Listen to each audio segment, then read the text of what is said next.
Hello, welcome back to Zoom. I'm sorry I'm late. I'll explain in a minute why.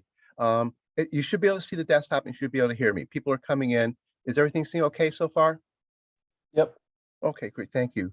Um, we're going to try to pick up where we left off from class on Monday. The problem is, and one reason I'm late is the main tool we were using, the Java visualizer, has disappeared from the internet temporarily, supposedly. I'll show you what I mean. But what we're going to do today is continue with these examples on understanding how C uses memory. Okay, so I'm going to download those two folders. Okay, this is the one we were working on.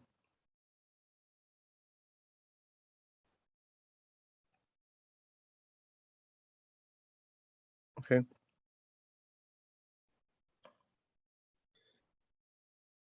and we were using this website, C Tutor.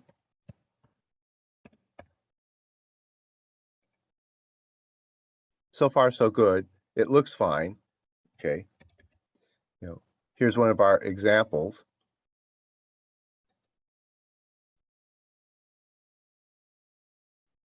So let me copy it to the tutor.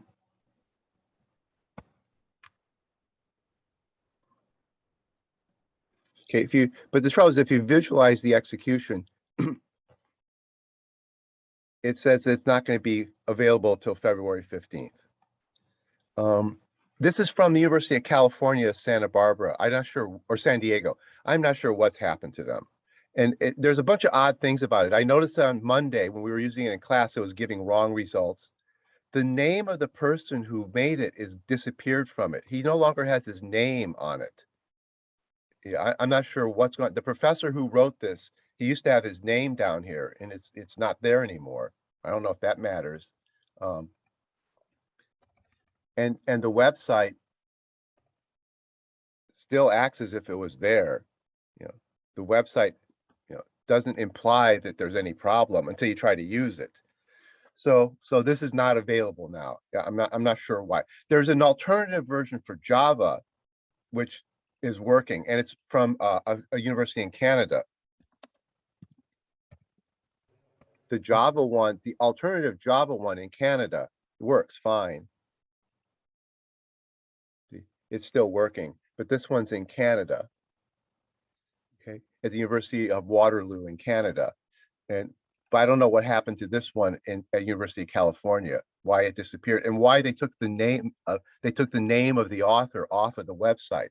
I don't know if I don't know what's going on. I wish and it just disappeared, I guess, overnight, because I was using it in the last day or two. Okay, so one reason I was late is I was trying to find an alternative to this. So I found an alternative, but I'm not sure if I can use it. I'm trying to learn how to use it. Okay. Okay. So here's the alternative I found. I'll show you a little demo program with it. Then we'll see if we can step through these examples with it. Okay. Hey, Professor Kraft, quick question. What about the C++ compiler? Does that take C or is it just strictly C++? Their website? Uh, Which compiler? I don't know if they're related, but it's called Python as well. I'm assuming they might be related. Everything on their website's dead. Oh, wow. Yeah. See, here, if you go.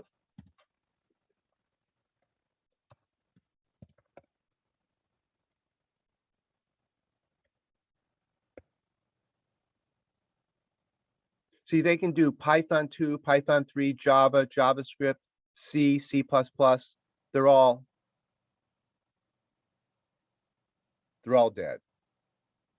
So as far as I know, probably the C++ one too. Yeah, see, they're all dead. Yeah. The original one is the Python tutor. I mean, that's why it's called Python tutor. So the Python tutor one is the original one. Actually, this is funny, or not funny, but this one is working. The only one that's working is the original Python one. I have no idea how what's going on, but the original Python tutor works, and none of the other Python tutors work. The C, none of the other languages are working. Okay. So none of the other languages work. Only the original Python one seems to be working. Okay.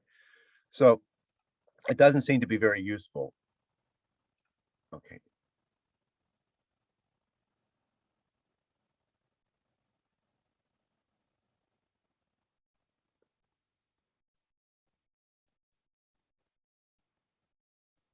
Okay, I downloaded a program. It's not a website, it's a program.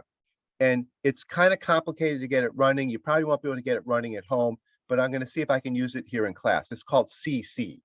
Clever name, CC. Okay, so, and this is the website, but you download it. You have to, it's a program you have to install, and then you have to configure it. So it doesn't run as a website. Okay, so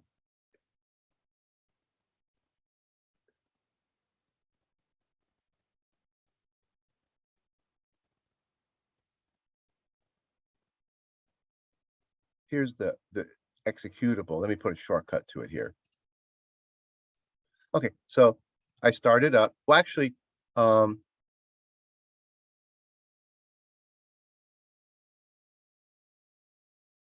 didn't it start? Oh, I'm sorry. That's the wrong.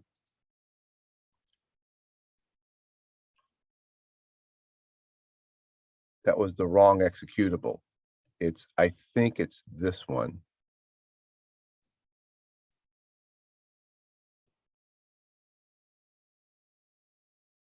Yeah, so here's the simple program. This is their editor. Okay, then I would say compile. Oh, I have to configure it again. Yeah, I ran it on a different account, so I have to reconfigure it now. So I have to tell it where the compiler is. You can't use the compiler that we're using. You have to use a 64-bit compiler. So I have to switch the compiler we've been using is in this folder. That's the 32-bit compiler. This thing needs a 64-bit compiler. So I'm going to switch to a different folder that I have on my computer, and I'm going to tell it where to find the 64-bit compiler. Okay. Then it also needs to know, it needs to be told how to graph things. So you need a special program that graphs, it's called VisGraph. So you need this VisGraph program on your computer. Now I have it on my machine. So here's GraphViz. You need this program. And in particular, it wants to talk to Dot. Okay, so now I've configured their program. Okay, so now it should compile. Okay, see down here, a little message in the lower right-hand corner, compile successfully. And it produced the exe file. Okay, so now I switch to run. Okay, now I'm in their visualizer, and it says what it did is it created something called a trace. That's this file here. Okay, now I have to open the trace, and now here I'm in the visualizer finally. Okay, now I'm in the program that does the visualization. Okay, so I'm going to step through the program like in a debugger. Okay, so see, I'm in the main method. Okay, so here's the graph, here's the drawing of your program. This is a simple little example. I'm in the main method, and it just start stepping through. See, it created an array. Okay, so here's an array. Okay, so this is what the visualization looked like. Okay. So let's just go through this example real slowly. Let's look at the code on the left. Actually, I'm going to open it up in a better editor. I'm going to open the program up in a better editor. Maybe it makes it a little bit easier to read the code because their editor is not so great. Okay, real simple program. So what does it do? Okay, now let's start. We want to start talking about like the homework assignment, what you need to know for the homework assignment. Okay, the main thing to remember is that arrays and struts are treated as values in C. So when I create this array, the array is actually in main's memory. It's a variable on the stack, and that's what it's showing you here. They're actually showing it to you here. Here's main's stack frame. There's A1, and it's got 5 slots, 0, 1, 2, 3, 4. Now, 2, 3, and 4, I didn't put anything in them, so they elide them. You know, they don't show me all 5 locations. They show me only the first 2 because I haven't put anything in location 2, 3, and 4. If I initialized all the locations, then I would see that there's actually 5 slots in this array. Okay. Now, by default, an array is like a value. It's like a primitive. It just ends up in your stack. On the other hand, this is the Java way to do it. In C, I do it by malloking the array and having a pointer to it. That's this picture down here. This looks like Java. Okay. Now, if I switch to Java, you can see, let me open up a Java visualizer just to show you what I mean. That part looks like Java. So Java visualizer.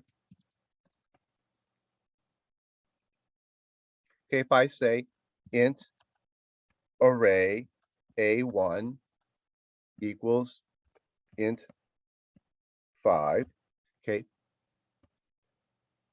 compare the languages. Okay, actually this would be like 2 in the other one. Okay, see, int, now A2 is I have to say it's a pointer to an integer, because arrays, to make them in the heap, you have to treat them as pointers. Okay, then malloc is like, oh, I forgot the new here. Yeah, malloc is like new, and then 5 spots the size of int. Here I just say int 5. So I say int 5. So it's an array of 5 ints. This is allocating space for 5 integers. And then A2 points at it. Now, A2 points at the 5 integers. If I do this in Java, A2 points at the 5 integers. Notice that the Java visualizer is playing the same trick that they did over here. They don't show me all 5 of the values, just like they didn't show me all 5 of the values here. So that's a common trick in visualizers. If you didn't put anything in the values, here they're showing the first and last. Here they showed the first 2 and then just said 2 through 4 are empty. Okay. But they showed all 5 values down here. So when this thing pointed to this one, it showed all 5 values, but visualizer only showed 2. Okay, so what Java does, now this line of Java looks more like the first line of C. See, it looks more like this in a way. This says create an array of 5, but it creates it over in the stack. This says create an array of 5, and it creates it in the heap. Java will only let you create the array in the heap. You cannot put the array over here in the blue stack area. In C, you can put it either place. So I have one array in the stack. That's kind of its natural place to be. See, without any funny notation, if I just say I want an array, I get it in the stack. If I want it in the heap, then I have to use this more elaborate thing here. I have to say, I have to malloc the space in the heap. Then I have to create a pointer to it. Now, here's the next thing that is important. In C, arrays want to live in the stack, but you can force them into the heap. When you force them into the heap, you use this funny notation. But notice I can still use array notation on both those arrays. Okay. See, I'm still using, even on this one, A2, I'm using A bracket 1. So I'm putting something in the second slot. The slot 0 is, the first slot's 0, second slot's 1. This one looks like array notation. This doesn't look like array notation, but it is an array, and I can use array notation on it. Now, here's the next funny thing. This one's a pointer. This one's an array. The thing that's a pointer, I can use array notation. The thing that's an array, I can use pointer notation. Because from point of view of C, they're kind of the same thing. So 2 arrays, one in the stack, one in the heap. The one that's in the heap, you have to point at it. Okay. So this one's declared using array notation. This one's declared using pointer notation. You can access them both using array notation, and you can access them both using pointer notation. The pointer notation says, take the start of the array, move 2 slots from that. Now you have a pointer to the second slot in the array, then dereference that pointer. Okay, now, okay, so start at the beginning of the array, that's this name, move 2 steps in the array, then that gives you a pointer into the third slot in the array, dereference the pointer and put a 4 there. Okay, so I'm going to step through this code and you'll see that happen. I've done the 3. Okay.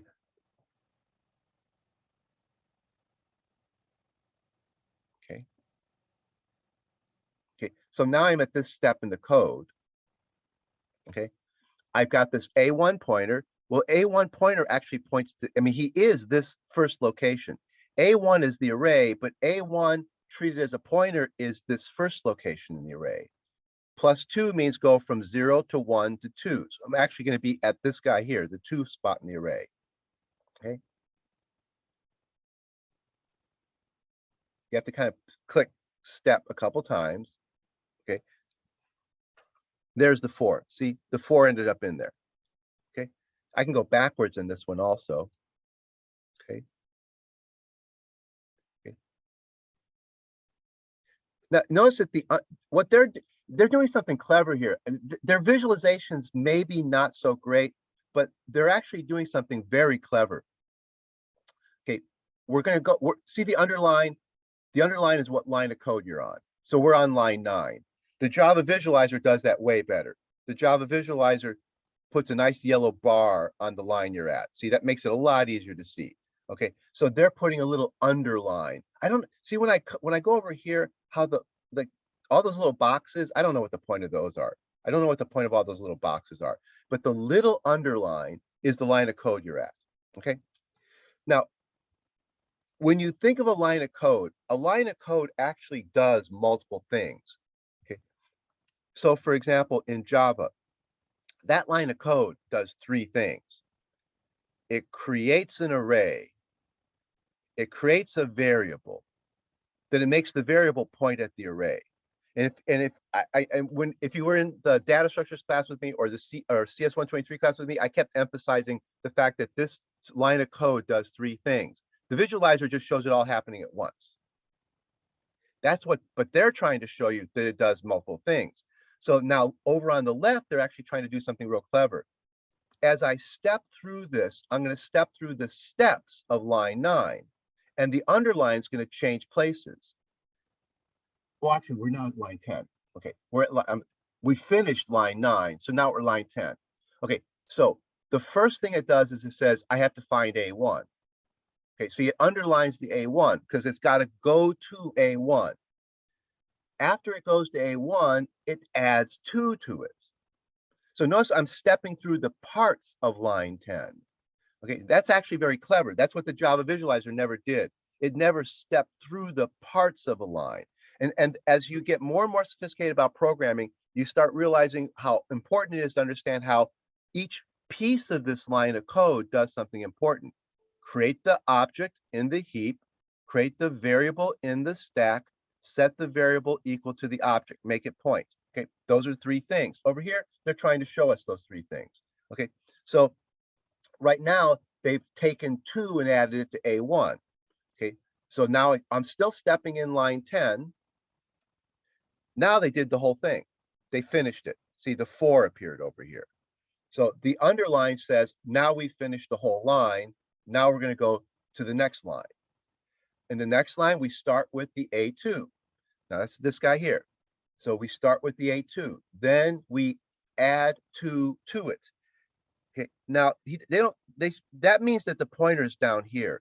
They didn't. Now see, they should have shown the pointer as having moved down to here. Maybe, but well, A2 is still pointing to here, but we're at this A2 plus 2. So we're pointing down here.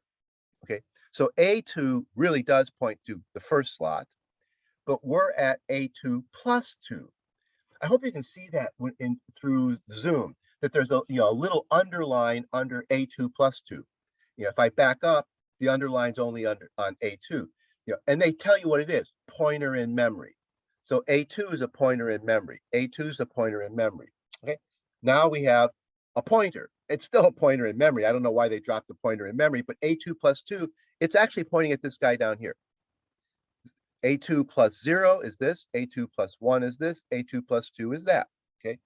And now it's going to put the 4 in there. It finished the line and it put the 4 down here. Okay.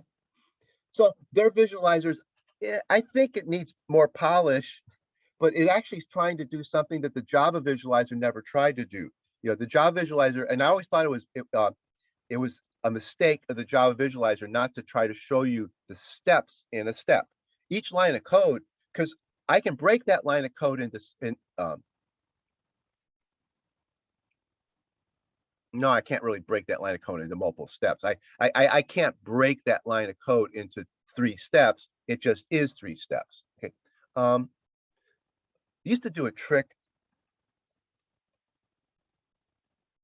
There was this one trick. If you put the 3 steps on 3 lines, there are some places where the Java visualizer catches on to what you're doing, and it'll show you the 3 lines of code as separate steps. But I don't think it works on this one.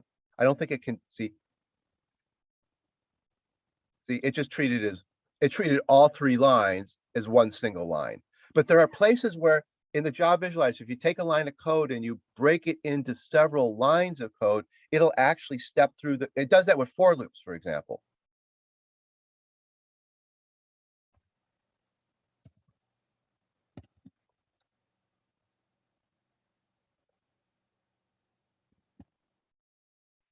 So int I equals 0, I less than 5. Okay.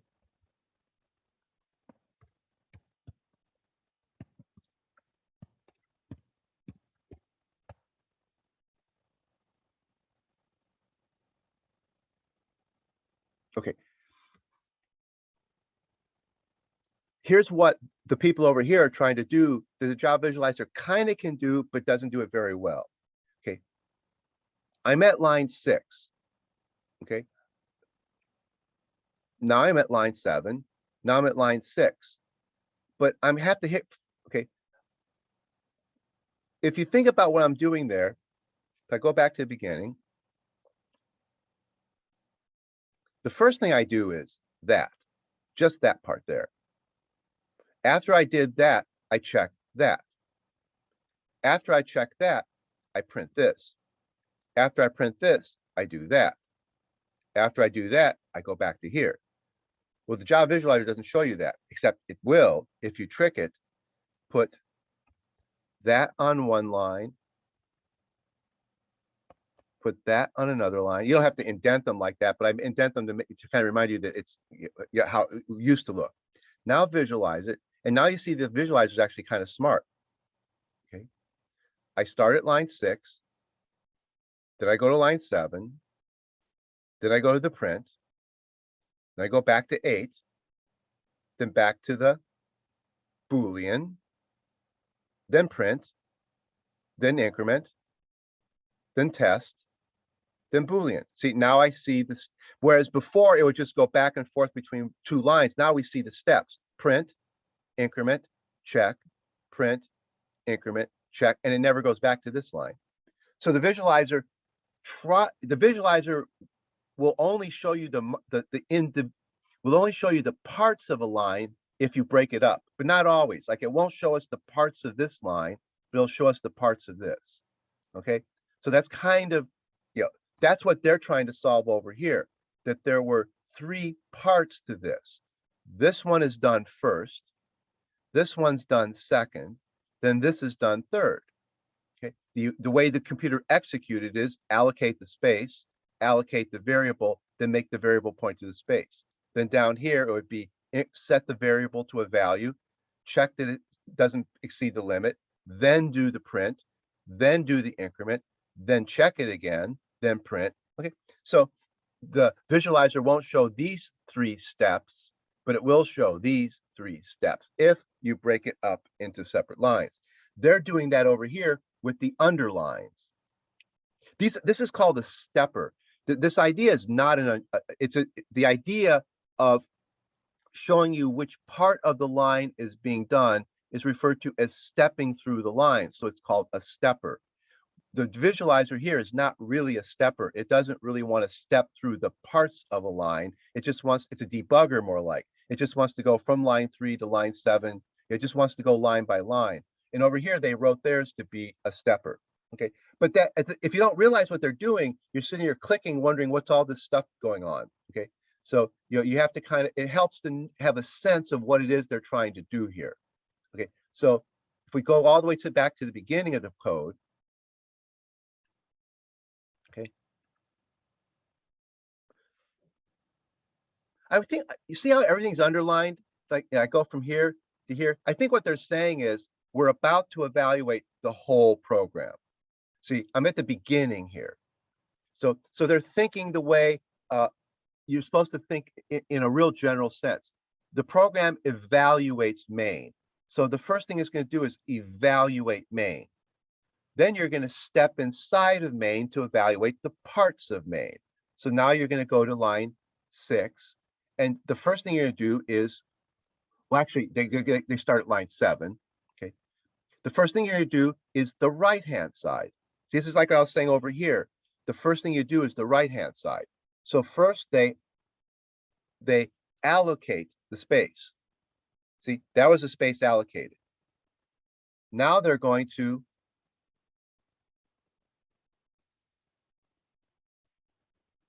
but they didn't so they didn't do much better. They did not show the left-hand side being done separately. Let's try it again. Okay. This is going to give us the array.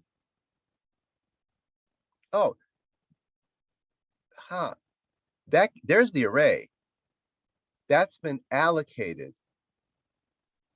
Okay. Then they show it transforming into an array. So they're showing it, they're showing it as allocated memory.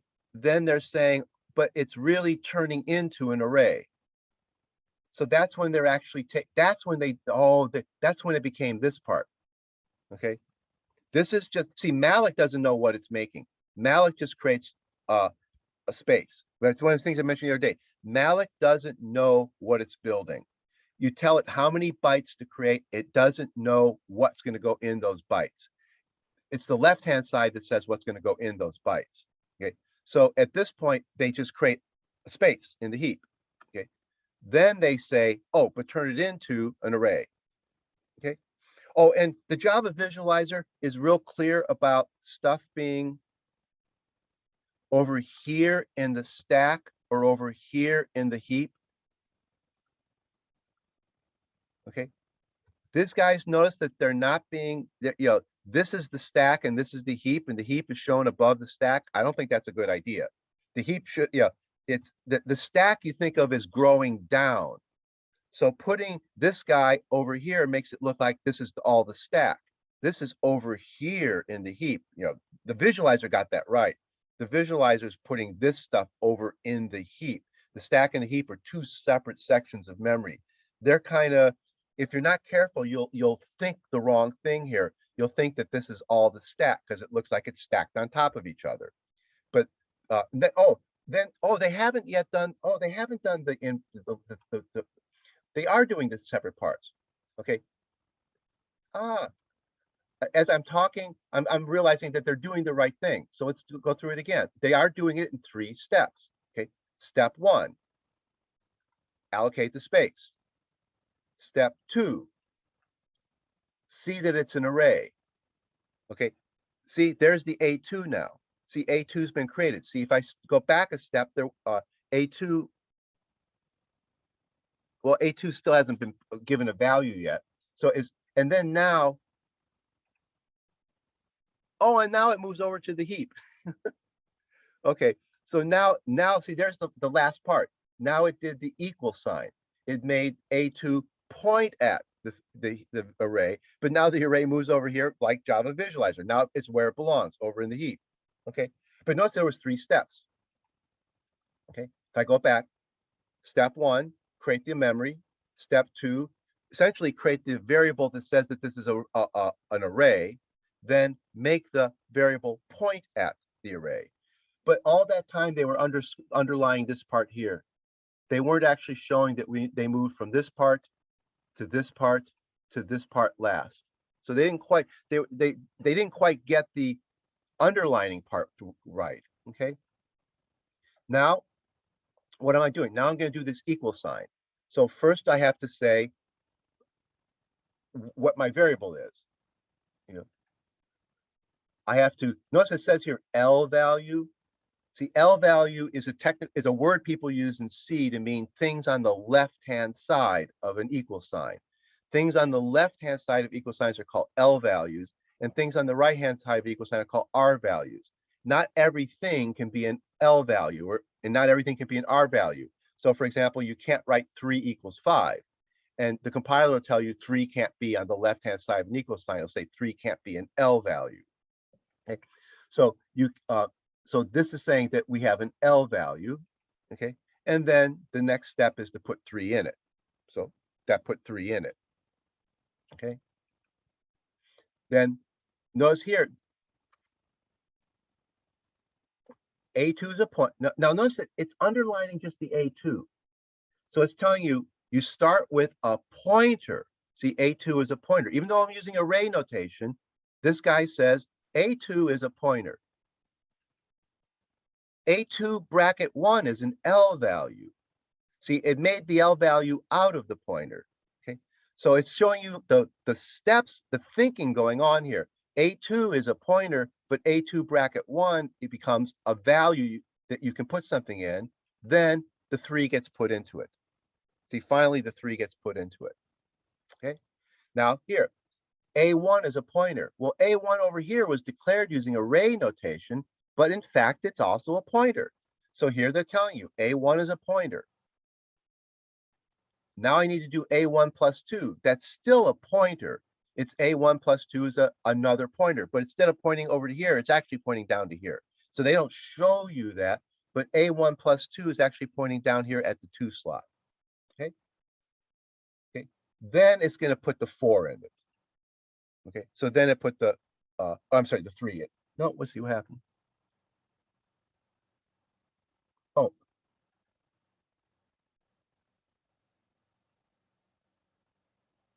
Oh, yeah.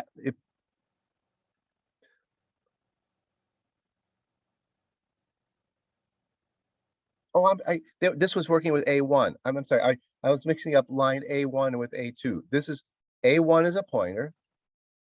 A1 plus 2 is a pointer to here. If you know, oh, I'm starting to see the gray box here.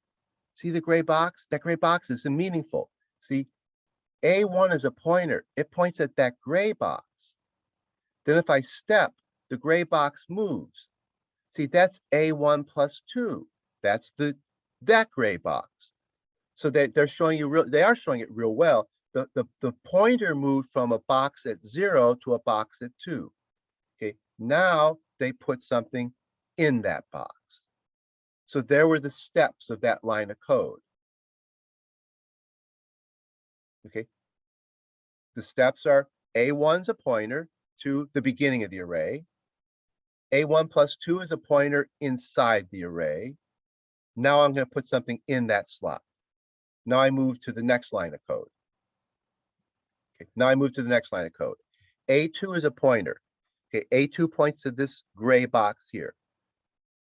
But they're all gray here, so maybe that's why you don't see what's going on in this one. They're all gray. So A2 points to that gray box.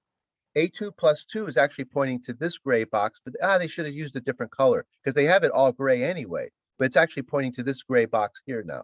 So it's pointing to that guy, and then they're going to put something in it. Then they put something in it. Okay. So they're doing something here that the visualizer didn't do. This actually, when this gets more polished, it'll probably be pretty nice. But it's showing you the steps of each line, how you're stepping through the line and dereferencing this guy. Well, you're taking this pointer, adding 2 to it, then dereferencing it, then putting the 4 into where it's dereferenced.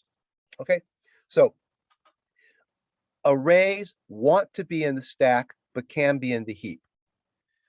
When an array is in the stack, you use that notation. When the array is in the heap, you use that notation for creating it. But once you've created the arrays, you can treat them using array notation or pointer notation. Almost nobody uses pointer notation when working with arrays, but you can. So even this array is created using array notation. This array is created using pointer notation. Once I create the array using pointer notation, I will usually drop the pointer notation and use array notation. Okay, but the array notation is equivalent to that pointer notation. Okay, all right. Now let's do the same thing with a strut. Okay, so I'm going to close that.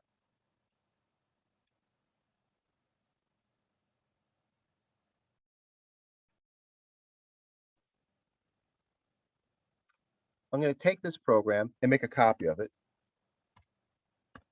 and change it from array to strut. So I'm going to give myself a little strut. I'll call it S. And I'll put a int n in it and a double x in it.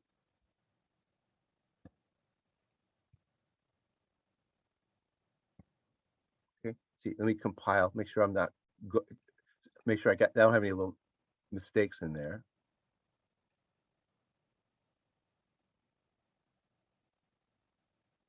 Oh, I haven't saved it. So save this as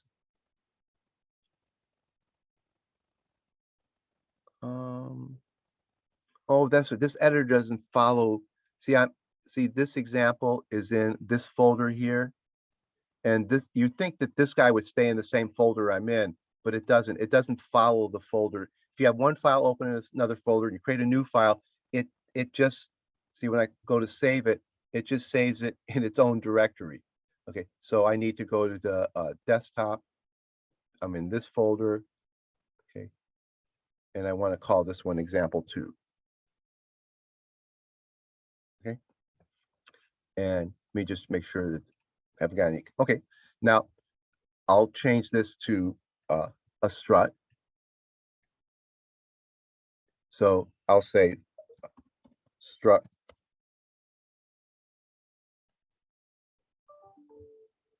S, which is an S1, equals, and I'll make it a 4 and a 5.6. Okay. Okay. So notice that, yeah, the variable is S1 and it's a strut S. Okay. Now I'm going to put a strut S in the heap. So now I'll do a strut S pointer S2, and I'll malloc just one. I'm not going to make it an array, so I'll malloc one size of, I need to give enough space to hold a struct S. Okay. So I have a strut S1. This one's going to be in the stack frame, just like an array. It wants to be a value, so it's like a primitive in Java. It's in the stack frame. But now here I'm going to act like Java does. I'm going to say no, put it in the heap. But to put it in the heap, I have to use pointer notation. Okay. Now let me update the fields in there. Okay. So I'm going to do S1 dot X equal 7.8. Okay, so S1 is the strut, X is its second field, and I want to put something in there. Okay, when I use the pointer, I have to change. Now with arrays, it didn't matter if I used pointer version of the array or regular version of the array, I used the same notation. For struts, that's not the case. Okay, for struts, I'm going to do the following: S2 arrow X, not dot, arrow. So, because you have to say, and I'll show you that this is actually shorthand for a third notation, and I'm going to make that 7.8. Okay. So, unlike arrays, when I switch from pointer notation to regular notation, I actually have to switch my, when I switch from the strut being allocated like a primitive to the strut being allocated in the heap as a pointer, I have to switch notations. I can switch from this notation to this notation. Okay. Now, there is a pointer. There is another notation. I don't know if I can't use this notation for S1, but S2 can do the following. S2 is a pointer. You dereference the pointer and you get to an object. Let me see if I remember this.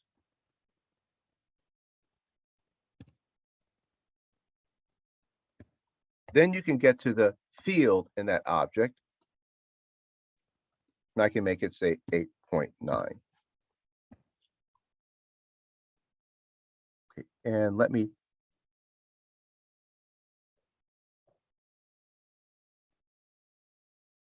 this part prints it out.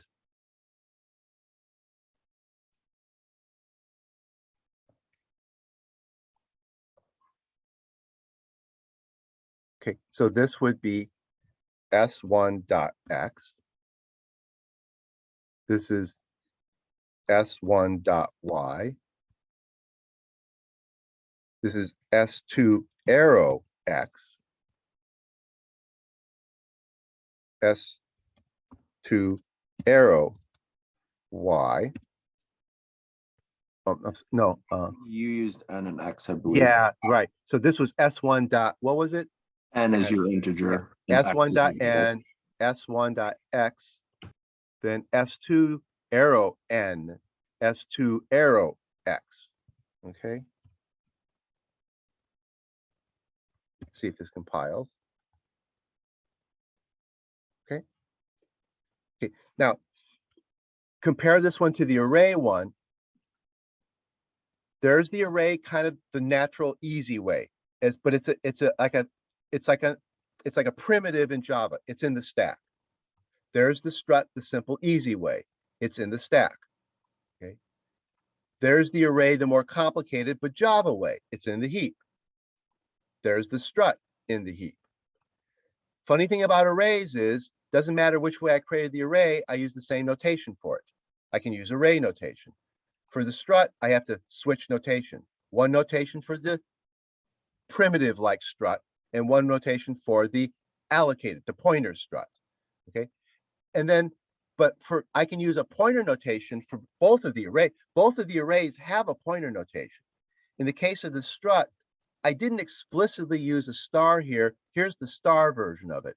So here I say dereference the pointer, then look up the field in the pointer. That's a more cumbersome way to write this. There is no other notation for this guy, for S1. Okay, now let's take this and put it in that visualizer program and just see. We'll see that it kind of looks a little bit like the array one, but there's little subtle differences. Okay, so let me start the visualizer program again. Oh, is it still? It's still running. Let's see. Maybe let me see if I can just change the code in here. See if it works that way. So take that code. No, I don't think that's a good idea. See, it says example 1 up here. I think I should close this thing and restart it. So I'm going to close it and restart it. I'm going to say take example 2 and okay. So now I have it's loaded example 2. So now I can say compile it.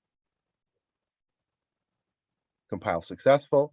Now I can say run it. That starts the visualize. Well, that run step, I'm not quite sure what happened. I mean, it looks like I'm in the same window. Now I have to click open. This should have said visualize. Now I click this open button, and now I'm in the visualizer. Okay, so that open one should have said visualize. Okay, now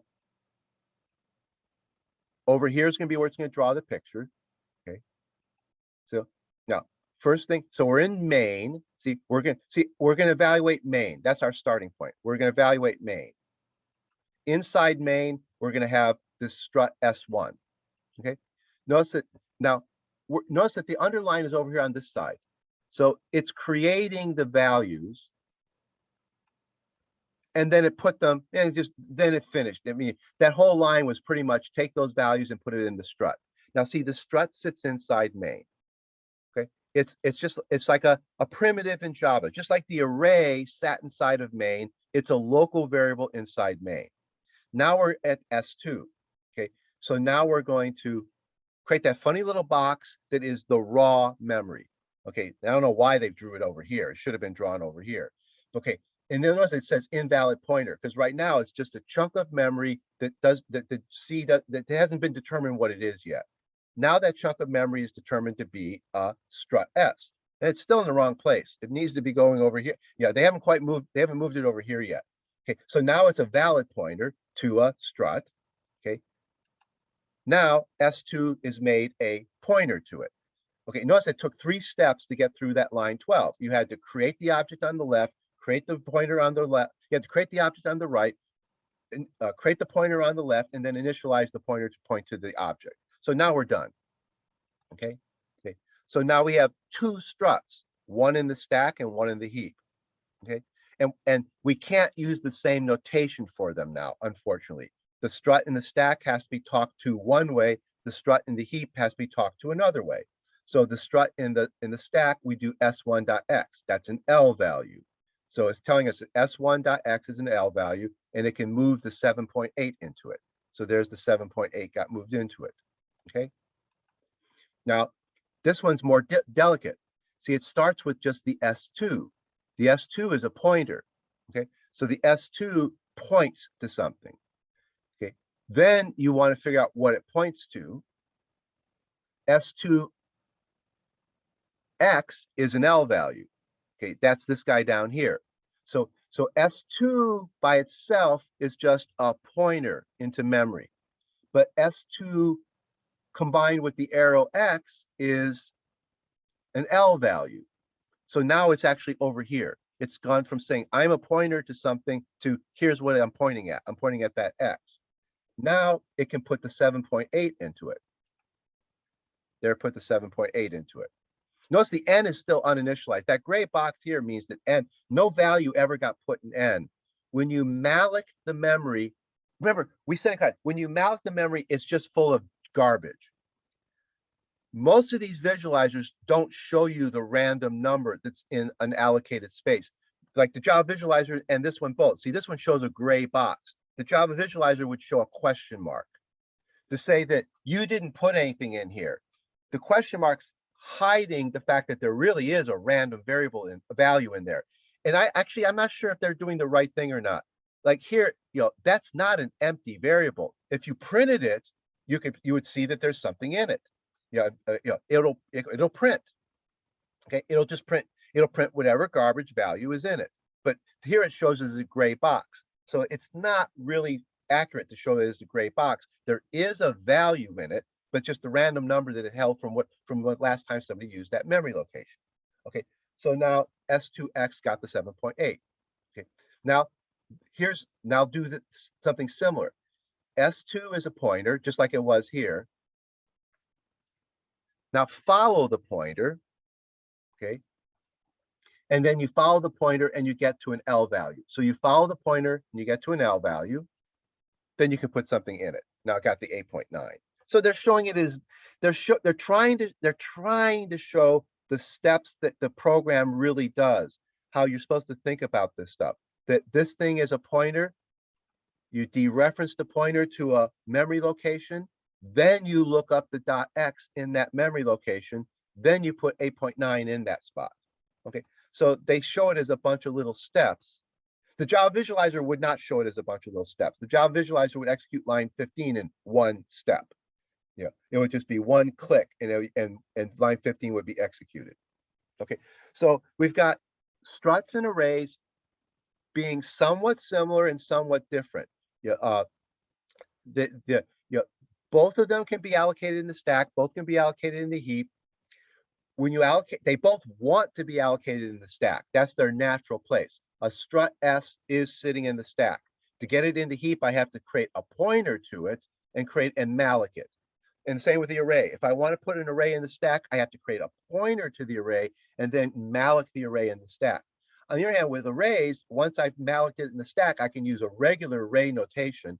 But with struts, once I've mounted in the heap, I have to switch to a slightly different notation. So I have to switch from the dot notation to the arrow notation. That means, and the arrow is supposed to remind you it's a pointer. See, it's actually kind of a clever little notation. S2 points at something, and you want to look up X and what it points at. Okay. S1 is something, and this is just saying look up X in S1. So you read this, S1 holds X. Here you read S2 points to a thing, and X is in the thing it points at. So you switch to the pointer notation because it's a pointer. You never use this arrow with arrays, though. That arrow would give you a compiler error. If you create an array using a pointer, like we did in the other example, you can't use that arrow notation with arrays. It just doesn't mean anything with arrays. It only works with struts. Okay. Quirky language, quirky little things to get used to. Okay. Now, the next thing I want to do is move this into functions. Okay. We haven't done anything with functions yet here. Okay. So I'm going to close this one.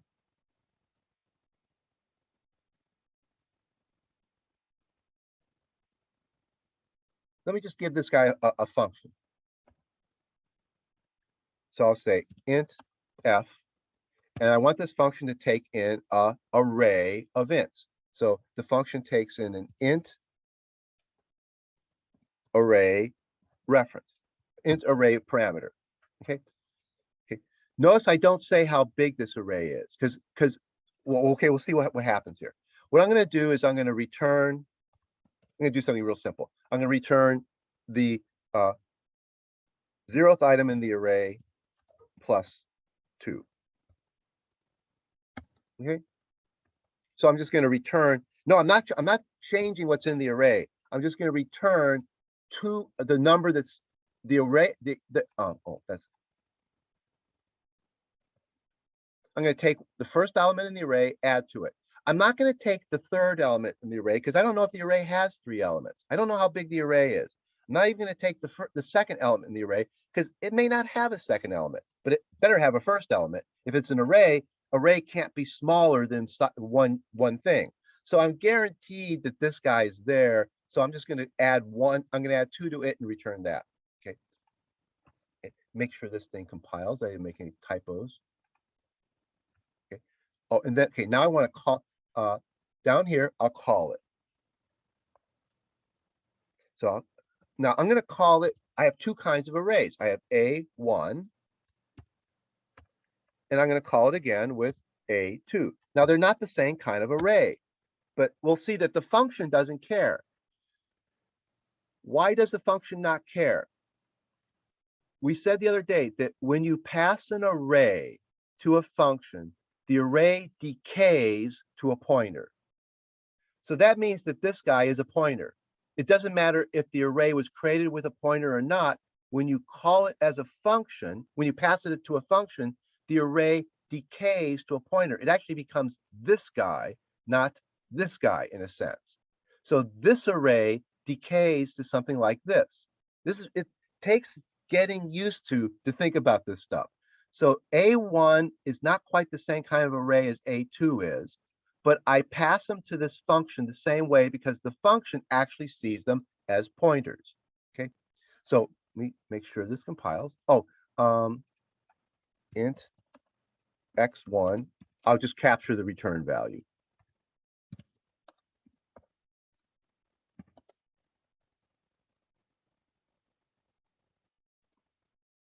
Oh, now let's see, if I want to get rid of that warning, I can just go ahead and print those numbers.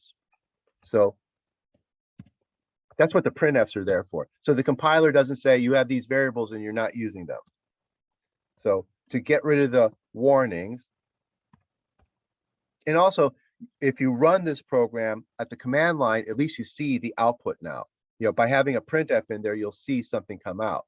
So I want to print out x1, oh, sorry, yeah, x1 and x2.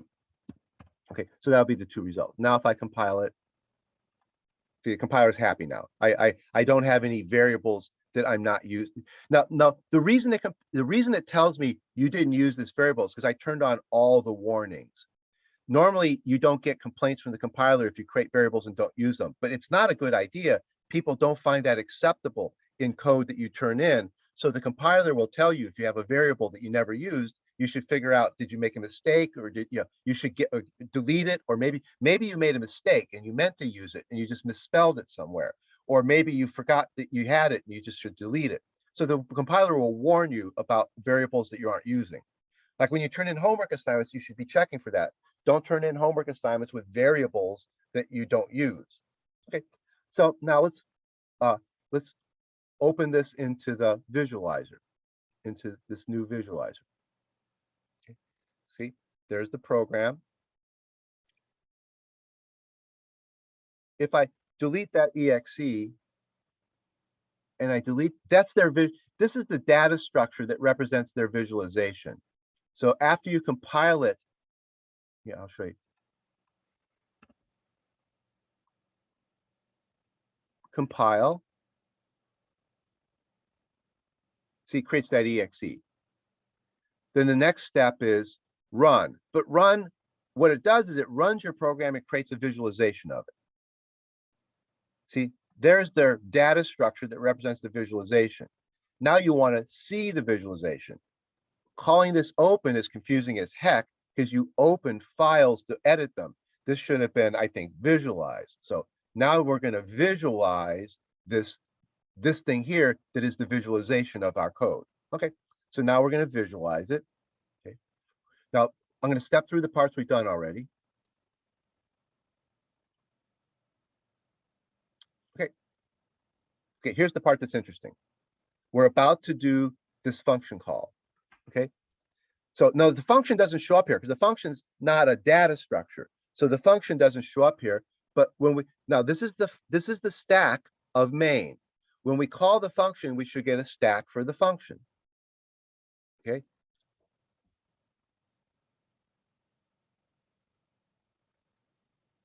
Oh, okay. First, what they're doing, they created x1. See, there's that new local variable. And it's not been it's a gray box that hasn't been given a value yet. F hasn't been called yet. Okay, so F has not yet been called. So they executed the left-hand side of this equal sign first. I usually think of the right-hand side being done first. They did the left-hand side first. And they created x1. Now, A1 is a pointer. They're going to pass that. Notice that A1's an array, but here it says A1's a pointer. Here's the thing I was saying. An array decays to a pointer when you pass it as a parameter to a function. And that's actually real nice that they say that. You'll see that written in textbooks, and they're showing to you here that this A1 is an array, but it decays to a point. All of a sudden, it becomes a pointer here. It was not declared as a pointer. A2 is declared as a pointer. A1 is declared as an array. This is the decaying to a pointer. Okay, so now let me do the next step. Now it should call F. Where's F? Maybe not.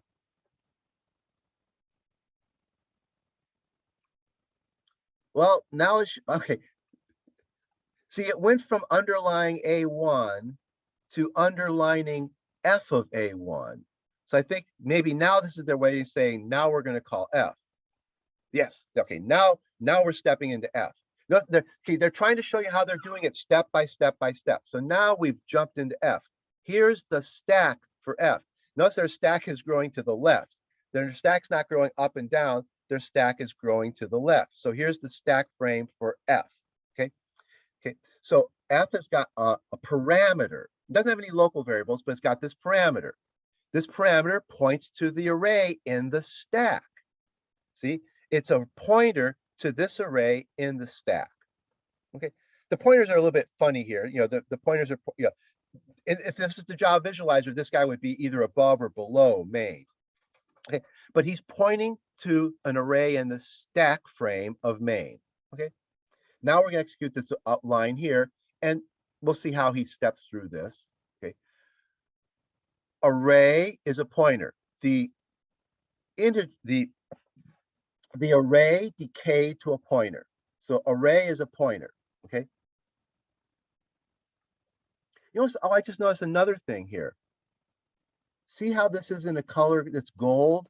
See how this pointer changed to the color gold? they're trying to coordinate the colors on what they show you on the left with what they show you on the right. So see, that pointer's gray. If I hover over it, it turns blue. Kind of like the Java visualizer, when you hovered over them, they made them turn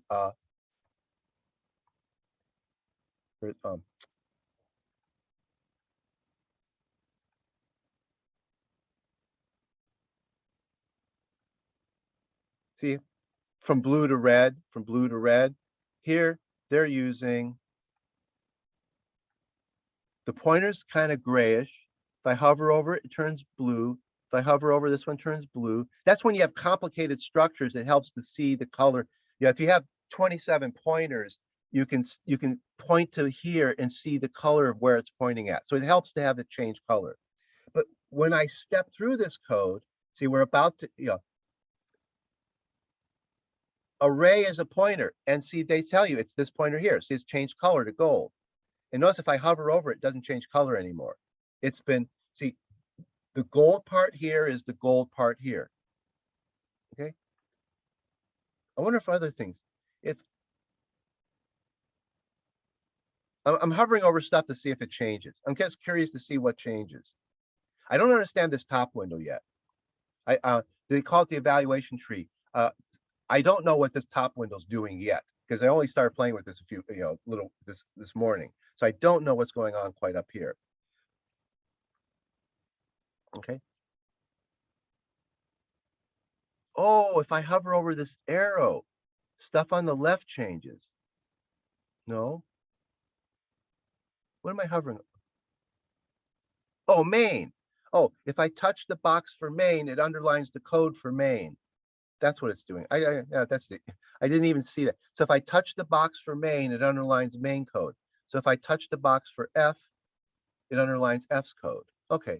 So if I just hover over the box, the code associated with that box gets highlighted. If I hover over a box, the code for that box gets highlighted. But I have to, I have to hover over the name of, well, only right here.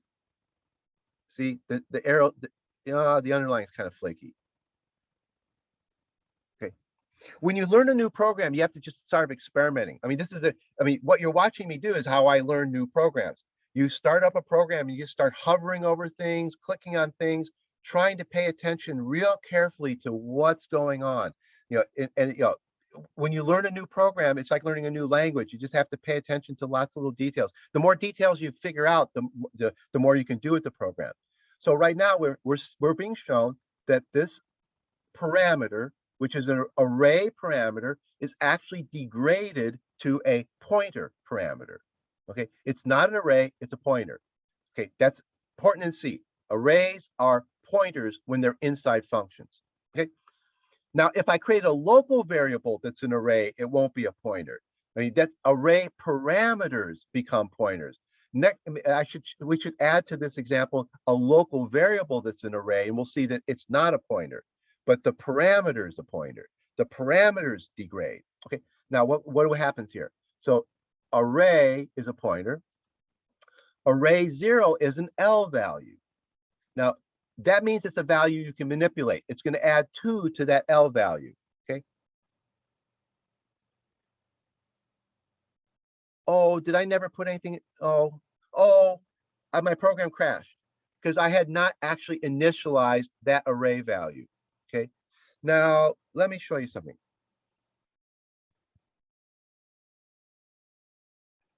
Open a command prompt. Run this program.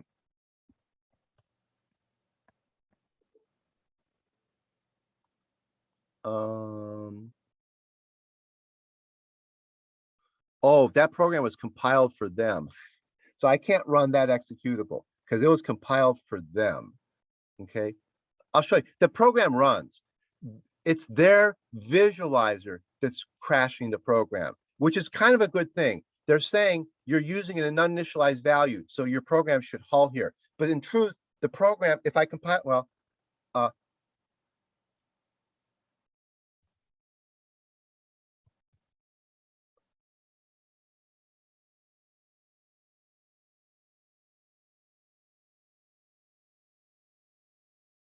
going to put a copy in another folder. open it in this editor. Oh, it's already open. Yeah, open it in here, compile it here. Now run it.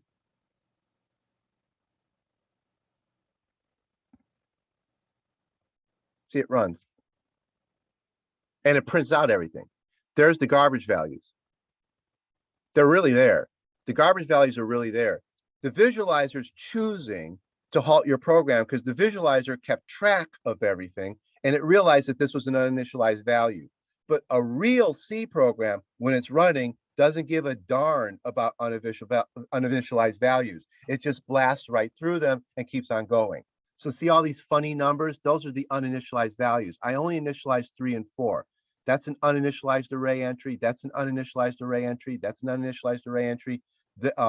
There's that one with 2 added to it. See, there's that one with 2. With 2 added to it because I added 2 to the first entry in that array. Okay, the C programming environment in the real world doesn't care about uninitialized variables. It just treats them as garbage values.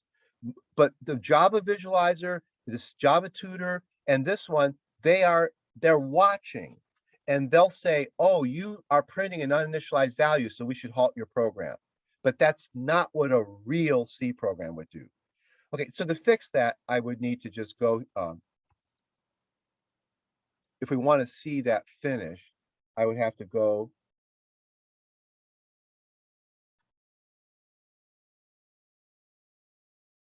I should initialize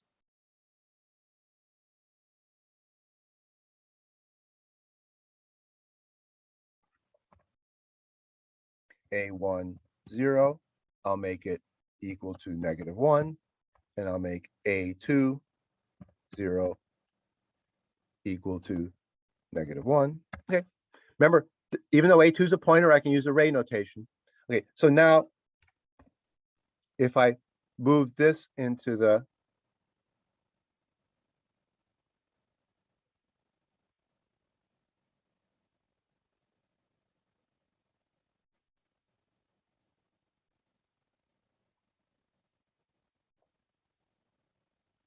open it in their visualizer.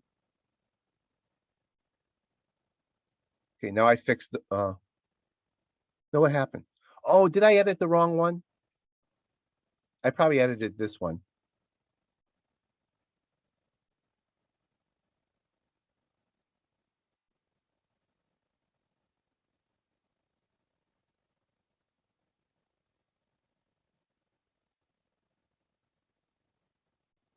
Okay, there's the initialized variables. So now they're initialized. So compile, create the visualization, open the visualization, step through the parts we've seen already. Okay, now we're gonna initialize A0. See, it was an uninitialized value over here. So now we're gonna give A0 a value, and we're gonna give the other one a value. So A1 zero's got a value, A2 zero's got a value. So they're no longer uninitialized. So now we can call the function. Okay, now we're in the function. Okay, and now we're back where we were. So array2 degrades to a pointer, ARR array degrades to a pointer, but our ARR of 0 is an L value. That's this guy here. See how they underlined it. So now this guy, this underlined here is that value over there. So they're coordinating the 2 sides. So they're at array 0, that's this -1. Now they're going to add 2 to it. Well, they haven't gotten the L value yet. Now they're about to, +2. Okay.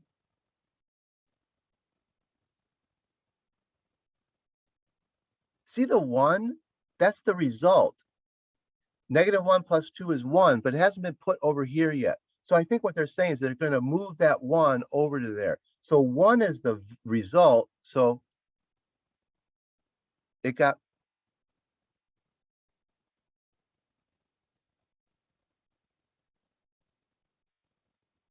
oh, it's the return value. Where's the return value now? Oh, that's the return value. -1 plus 2 is 1. So that's the return value. Oh, that's what we're going to return. So now question is, how are they going to show the return value? So F's going to, the Java visualizer would show you a little box called return value. And let's see what, so 1 is the return value. It doesn't get stored, we're not putting it back in the array. So the question is now, it's going to end up in X1. So it's going to end up over here in X1. It hasn't shown up in X1 yet. Oh, because see, the underlying part is f of A1. So it's still finishing up f of X A1. Oh, there's the return value. F of A1 returned 1. Okay, now they're going to put that in X1. That should be the next step. Yeah, see, now it got moved to X1. So the return, they're showing the return value just below that line of code. So it returned. That's actually real clever. Showing you the return value of the Java visualizer doesn't do a great job of showing the return value. So here they're showing it by putting a blank line in the code and saying, well, this function returned 1. Okay. And then it got put into X1. Okay. Now the same thing is going to happen for F. But the funny thing about F is in F. Now we're going to call F with this array over here in the heap. Okay. So we're switching from an array in the stack to the array in the heap, and the function doesn't know whether the array where it is. This function actually doesn't know where the array is because the array degrades to a pointer in each case. So, okay, now look at the funny picture. Okay, this arrow is just telling us that this function called that function. So main called F. F has a parameter that points into the heap. Okay, so it points to the same thing that A2 pointed to. So this pointer got copied over to here. So we have 2 pointers. Now we have 2 pointers to that array in the stack. The A2 pointer and the array pointer. Okay, so we have 2 pointers to the array in the stack. And now things act the same way. Array is that golden pointer there. Array of 0 is the L value. That's actually this L value over here. Okay. I think they're trying to, oh, there's barely noticeable an underline over here. Oh, you probably can't see it. I don't know if zoom is good enough at showing you what's going on. There's actually a little faint 1 pixel wide underline over here. So the array of 0 is that -1. Boy, they have to find a better way to make that show up. But there actually is a little, barely visible little red line underneath there. Okay? And then the -1 plus 2 is 1. This is going to be the return value. So now we're done with the function. We return to main. So we're now returned. See here, we've returned to here. This is the part that's underlined. We've returned to here with return value of 1. And now that return value is going to be fed to X2. So now X2 is going to get updated. Okay, so then the return value got there. Okay, so now we've seen that with functions, when you give a function array parameter, it doesn't matter if the array parameter is which kind of array it is. If it's this kind of array or this kind of an array, the function takes either kind of array. Now we're running out of time, but we should do the same thing for struts. And for struts, it's more complicated. Just real quickly, I think I can show you.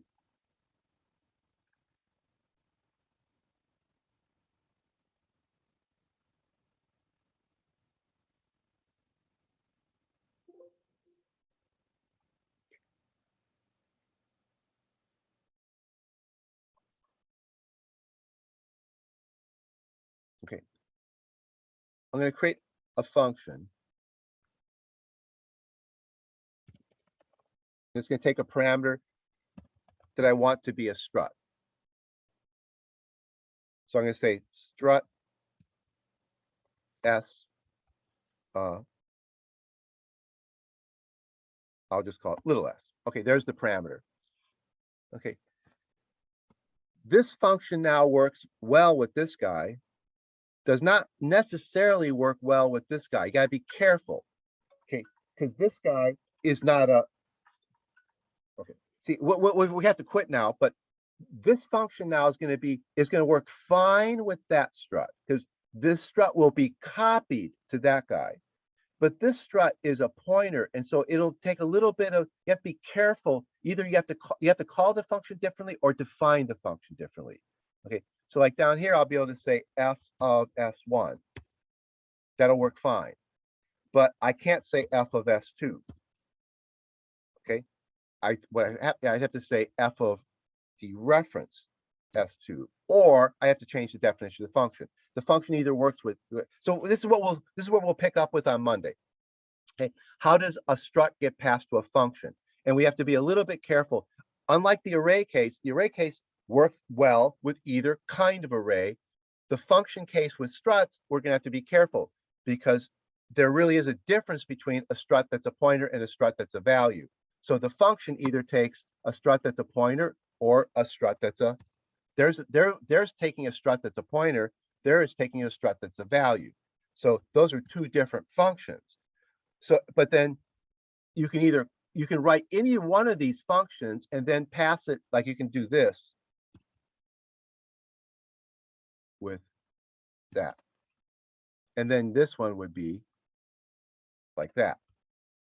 So that's where we'll pick up the differences between struts and pointers. So the functions, struts, arrays, and pointers, how they interact. Functions, struts, arrays, and pointers, all the little intricacies of how they interact. That's what the programming assignment is about, and that's what the reading assignments are about. Any question about this? Specifically for the homework, what is the required material we should look at just to start on the homework? The readings that are the best thing to read is this one here. This one here. This says Chapter 8, Memory Management. Okay. And also there's another reading assignment today that's also pretty good. Like here. This is a 30-page document. It's got a section 3, how functions can use reference parameters. That's what we're talking about. This section here, how functions use, and he put in quotes reference parameters, he means pointers. How functions use pointers. Okay, so there's no one reading. I kind of said this before.